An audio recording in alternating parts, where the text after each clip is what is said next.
દોસ્તો અહીંયા કાંટા પર ગાડી બ્રેકડાઉન થઈ જાય છે અને લાગે છે ટાયરનો ઢોરો ખલાસ થઈ ગયો, જોઈ શકો છો તમે. જુઓ અને આ કાંટો છે અને ગાડી બ્રેકડાઉન ભાઈ જોઈ શકો છો દોસ્તો. એક્સલ જ તૂટી જાય, જુઓ એક્સલ તૂટી ગયેલી છે ગાડીની. જો ભાઈ મીઠાની ગાડી ચલાવે ને તો આવો રિક્સ લેવો પડે હે ને.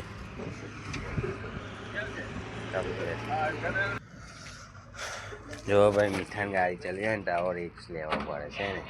તે બહુ અઘરું કામ છે ભાઈ હે ને. જુઓ